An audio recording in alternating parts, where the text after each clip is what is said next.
Únanse a nosotros mientras doblamos, giramos y apretamos la fascinante saga de la llave de tuercas.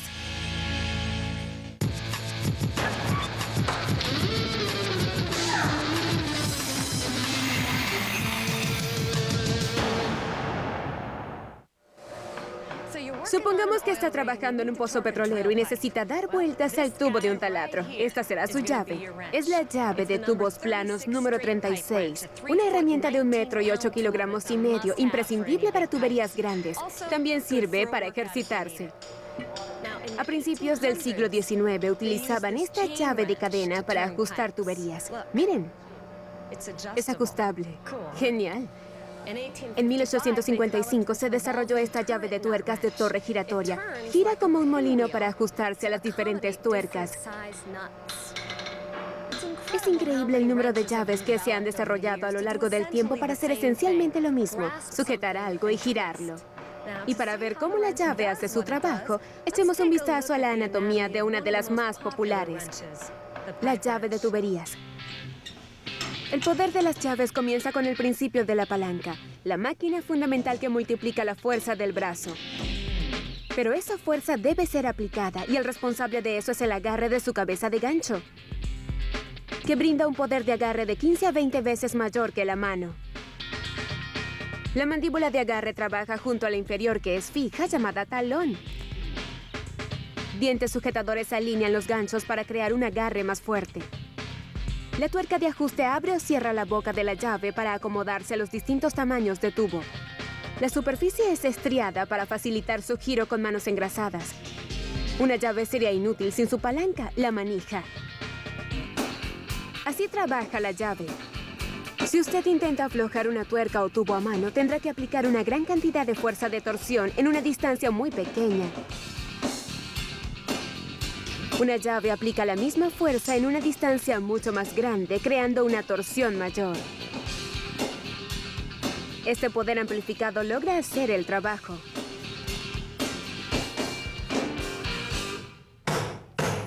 El martillo y el hacha se conocen desde hace 1.000.000 de años, pero la llave es una herramienta relativamente nueva. Se desarrolló junto a los tornillos estriados, las tuercas y los pernos. Cuando las tuercas y tornillos se juntan, crean un cierre por la combinación de las estrías externas del tornillo con las internas de la tuerca. Se unen mediante una gran fuerza de fricción, creando una unión muy fuerte que requiere de una llave para romperse. Las tuercas y tornillos se usaron esporádicamente hasta finales del siglo XVIII. Esto se debió a que tenían que ser fabricados individualmente por un herrero.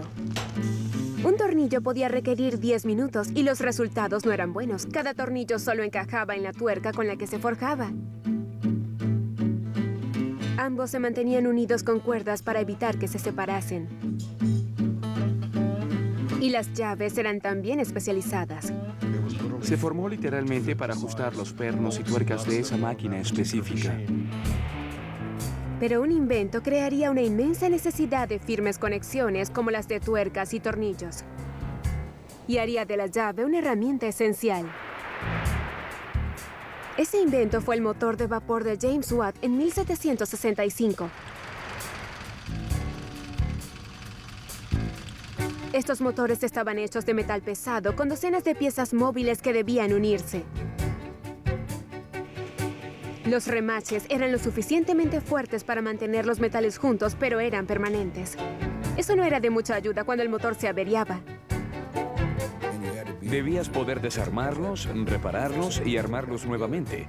Así que los tornillos estriados que habían existido por algún tiempo, pero que rara vez se usaban, se convirtieron en el método principal para el ensamblaje de estos aparatos.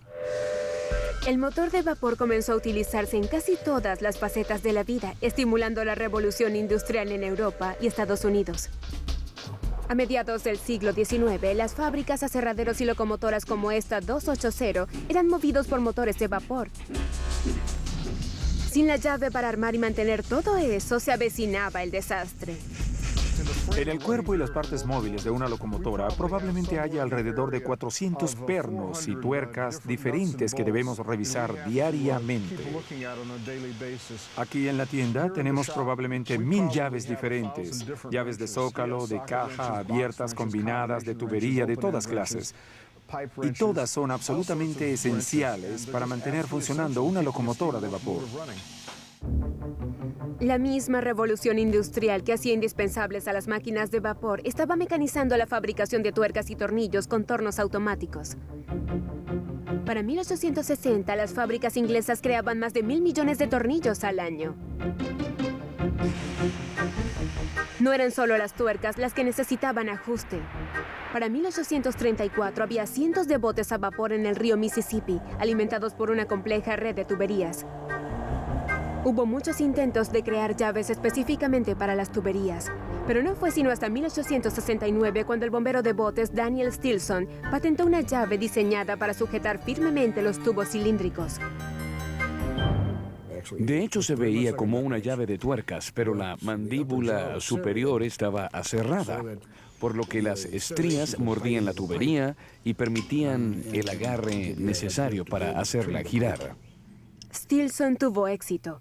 Para el momento en que la patente expiró, Stilson había amasado unos $67,000 con su idea, el equivalente a cerca de 1.4 millones de dólares actuales.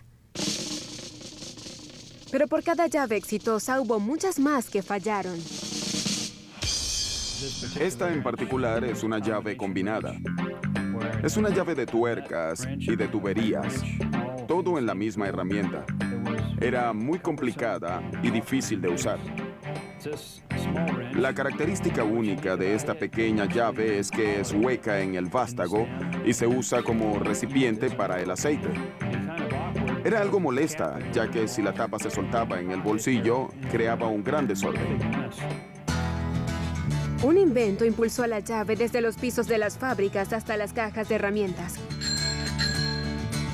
La bicicleta. En 1890, esta se convirtió en una locura nacional. Entre los años 1895 y 98 se vendieron 1 millón de bicicletas por año en los Estados Unidos. Con sus engranajes, rayos, tuercas y tornillos, estas sencillas máquinas requerían mantenimiento con llaves. Algunas tenían accesorios incluidos para ajustar rayos, otras tenían atornilladores en el fondo y algunas incluso tenían herramientas para las llantas incluidas. Al avanzar el siglo XX, los estadounidenses comenzaron a cambiar sus bicicletas por automóviles y la demanda por llaves aumentó aún más. Henry Ford vendió 15 millones de modelos T entre 1908 y 1927. Y cada modelo T venía con un juego de llaves. Los conductores las necesitaban para cambiar bujías, llantas y para desarmar el motor. Hoy, un juego completo de estas llaves es un artículo de colección. La llave tenía ahora su puesto en las cajas de herramientas de los Estados Unidos. Su momento más brillante fue quizá cuando Charles Lindbergh cruzó el Atlántico en 1927, llevando solo gasolina, emparedados, agua, un par de pinzas y una llave. Suficientemente buenas para el primer vuelo transatlántico y suficientemente fuertes para hacer cualquier tarea que desee. Incluso con una historia tan corta, la llave ha brindado suficientes giros para convertirse en la herramienta más versátil y poderosa. La llave Crescent es muy popular. Esta es de 1909, el mismo año en que la compañía de herramientas Crescent la sacó al mercado. Pero ¿saben qué? No fue la primera llave de este tipo. Esta es una llave Baxter, bautizada así por su creador, el ingeniero William Baxter. Como pueden ver, tiene una cabeza similar y apareció unos 50 años antes que la llave Crescent. Así que, ¿por qué es esta obsoleta mientras la Crescent es un estándar en los Estados Unidos? Bien, la Baxter estaba hecha de hierro forjado, un metal mucho más débil que el acero con el que se fabricó la Crescent. Así que este diseño durable se convirtió en leyenda y este otro en una reliquia. A continuación, ¿cómo se fabrica una llave? Desde los 5.000 kilogramos de metal fundido hasta el ensamblaje final. Realmente no hay nada como esto en el mundo. Pero antes, una pregunta. ¿Sabe para qué se utiliza esta delicada llave en L? La respuesta, al regreso de la caja de herramientas por The History Channel. Estamos viendo Caja de Herramientas.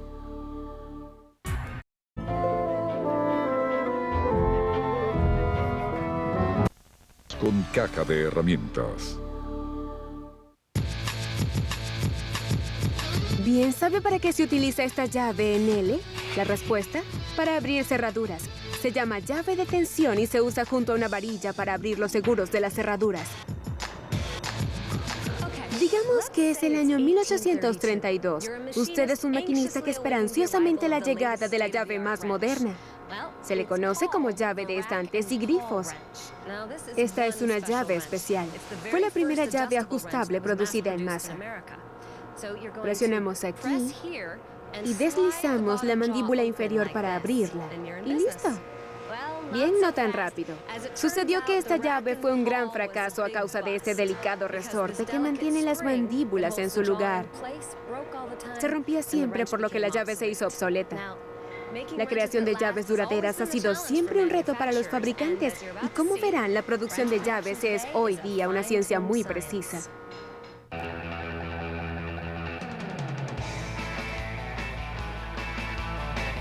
$18,000 kilogramos de metal crudo. Un horno que produce suficiente electricidad para alimentar un edificio alto. ¿Y un micrófono para probar la capacidad de la llave para cantar? Crear una llave es hoy un proceso intensivo y computarizado. Pero antes era mucho más simple. Hubo una época en la que usted acudía a su herrero local y este le hacía una cruda llave que servía para la ocasión. Y usted gastaba el salario de un día en ella. Dependiendo de la llave, podía tomar desde media hora hasta 1 hora y media en fabricarse. Aquí en la fundición Urich, en Erie, Pensilvania, aún se fabrican llaves moldeando el hierro. Pero ahora la producción diaria alcanza los miles. Aquí se fabrican las manijas para este estándar de la industria, la llave Rich Heavy Duty. El proceso comienza con la materia prima, acero crudo que se conserva en el área de carga. Este imán gigante puede levantar hasta 900 kilogramos de metal al mismo tiempo. En este carro transportador, el metal se combina con una mezcla al 6.5% de carbón, manganeso, silicio y azufre. La próxima parada, el horno. Los metales se funden a más de 1500 grados centígrados. El horno es alimentado por una poderosa bobina eléctrica que genera 8 megavatios de potencia, suficiente para abastecer una vivienda por 4 años. Una vez fundido, es hora de verter el material en los tazones de transporte. Una cubeta de 1,60 m con recubrimiento de ladrillos resistentes al calor. Esto es lo que llamamos empujar el horno. Sacaremos cerca de 50% de ese horno afuera, alrededor de 5,000 kilogramos de metal.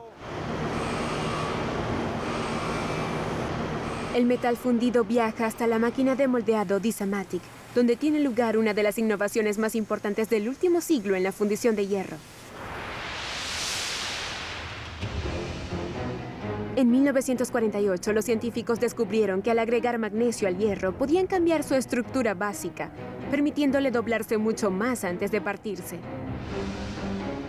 Lo peor que puede ocurrirle al usar una llave es aplicarle mucha presión solo para ver cómo se rompe.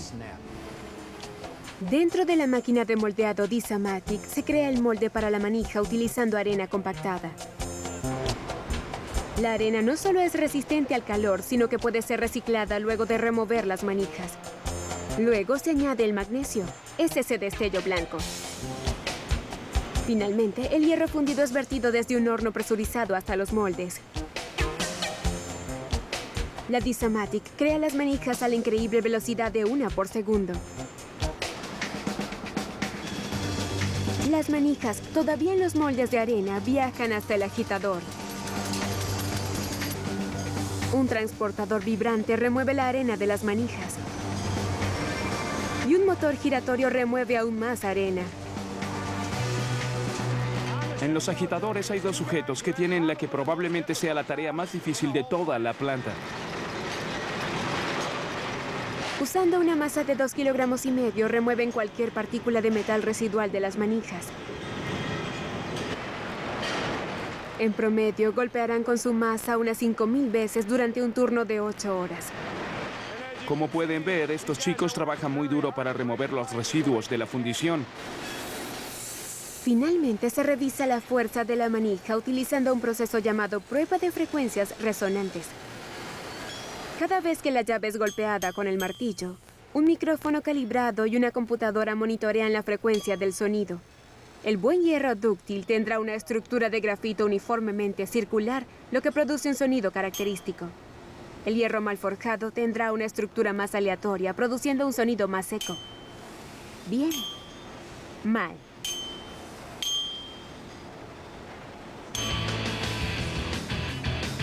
Los defectuosos son devueltos a la zona de carga mientras los buenos continúan. A continuación iremos a Hilaria, Ohio, para ver cómo se termina una llave. Pero antes tenemos un dato de la caja de herramientas. Cuando utilice una llave ajustable, es recomendable que ale la llave hacia usted cuando sea posible. La razón es simple. Aunque tal vez quiera empujar la llave por pensar que obtendrá más palanca de esa forma, si está empujando cuando la llave ceda, tendrá muchos problemas con sus nudillos.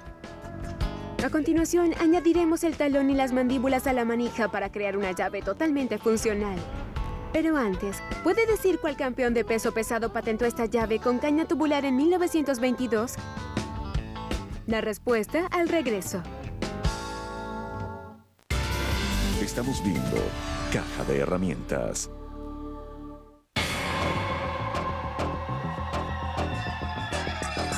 Hay viajes largos, viajes cortos y otros de los que no se vuelven nunca. Viajes que se emprenden sin saber que se tiene un boleto sin retorno. Una semana especial de maravillas modernas, solo por The History Channel.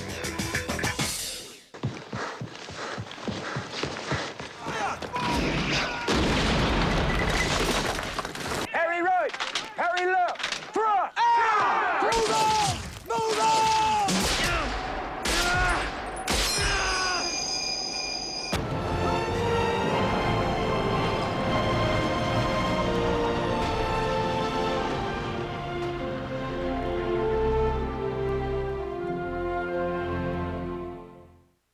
Ya comenzó la nueva temporada y los Fisher intentan seguir con sus vidas. Al negocio no le faltan clientes y el amor sigue estando presente, aunque todo tiende a complicarse y no tiene señas de mejorar. En fin, los Fisher están de vuelta, aún más impredecibles, y usted no puede dejar de ver el resto de la nueva temporada de Six Feet Under. Apresúrese porque no es televisión, es HBO. Suscríbase. Un minuto en la historia, sorprendentes instantes que permanecen grabados en el tiempo. El momento es 7 de diciembre de 1941. Los estadounidenses disfrutan de una tranquila mañana dominical cuando sucede lo inimaginable. We interrupt this broadcast to bring you this important bulletin from the United Press. Flash, Washington. The White House announces Japanese attack on Pearl Harbor.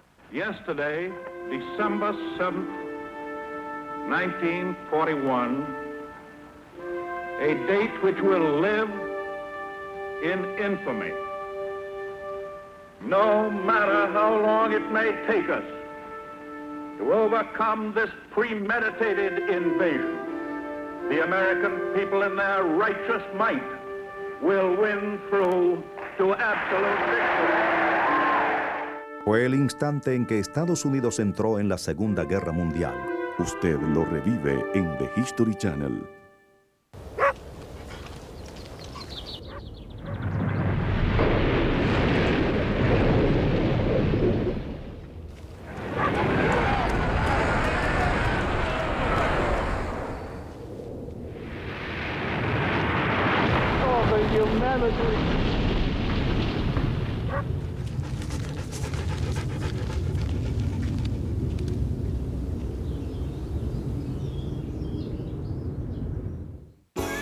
Después de este programa, desde su construcción, Ron Hazelton mostrará el funcionamiento del transporte pesado y salvará vidas desde un camión de bomberos.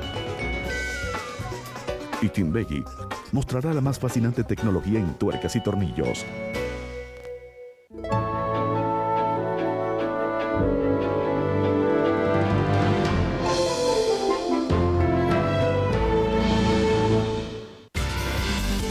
Continuamos con Caja de Herramientas. ¿Puede decir cuál campeón de peso pesado patentó esta llave con caña tubular en 1922? La respuesta, Jack Johnson. Como dice su patente, quería hacer una llave que fuese fácilmente desarmable para reparaciones o reemplazos. En la fundición Newrick en Erie, Pensilvania, puede producirse una de estas manijas de hierro dúctil cada segundo. La manija es una pieza crítica. Mientras más larga sea, mayor será su fuerza de torsión. ¿Cuánto más? Digamos que esta llave de 25 centímetros aumentará su torsión 10 veces. Esta de 35 centímetros aumentará 14 veces su torsión. Y esa de 1 metro, bien, podrá hacer trabajo realmente duro con esa. Claro, para obtener algo de torsión, la llave debe estar completamente armada. Veamos cómo se hace el resto de esta resistente llave de tubería.